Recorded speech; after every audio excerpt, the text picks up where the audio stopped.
fiery end to Quds Force leader Qassem Suleimani at the Baghdad Airport set off a global alarm. The State Department urged U.S. citizens to leave Iraq immediately after Iran's Supreme Leader Ayatollah Khamenei telegraphed further action, claiming harsh revenge awaits the criminals involved. Westerners are urged to leave and/or be aware of anywhere Hezbollah has stretched its tentacles, which is as far-flung as North and South America to Asia. There's always risk of cyber attacks. The Iranians have a deep and complex cyber capability, to be sure. Know that we've certainly considered that risk.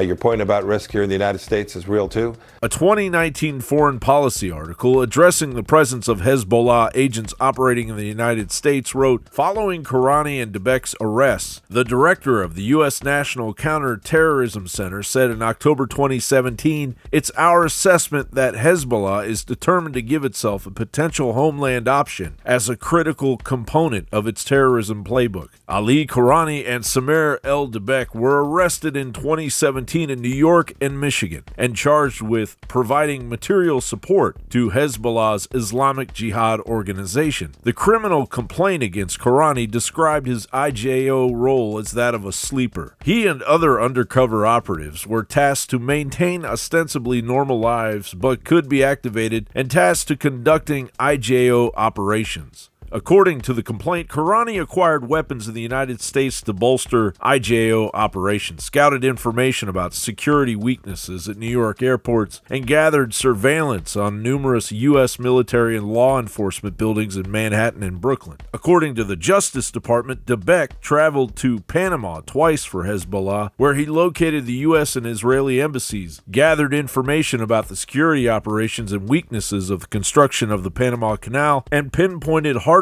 stores where explosive materials could be bought. Between 2008 and 2014, Debek traveled from the United States to Lebanon to receive military training from Hezbollah, where he was trained in the creation and handling of explosives and explosive devices.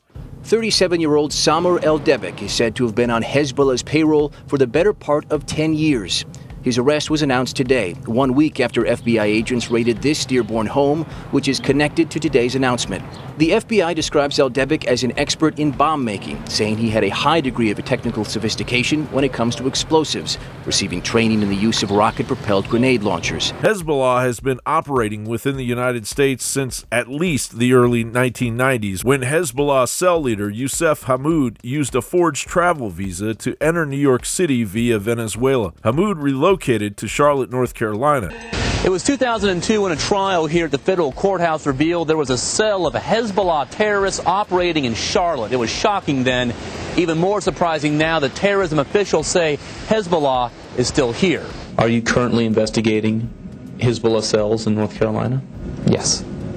Michael Resnick is in charge of the FBI's Joint Terrorism Task Force for North Carolina. They have a violent capability. They're a military organization, as demonstrated as what's happening in southern Lebanon right now. And as evidenced by what happened in Charlotte in 2002, Hezbollah has roots in the Carolinas. Mohammed Hammoud and his brother convicted in Charlotte of smuggling cigarettes and then funneling the money to Hezbollah. Prosecutors said they were the head of a secret Hezbollah cell. This was the real deal here. This wasn't just wannabes or hangers-on. We had a real terrorist cell here in Charlotte. Recently, former CIA operations officer Sam Faddis told the Daily Mail that Hezbollah sleeper cells were hiding in the U.S. and potentially had targets in its sights. It is more than possible that Hezbollah has sleeper cells in the United States ready to strike, he said. Based on what we know, we must assume they do and that they can hit targets on U.S. soil at any time without warning. John Bound reporting.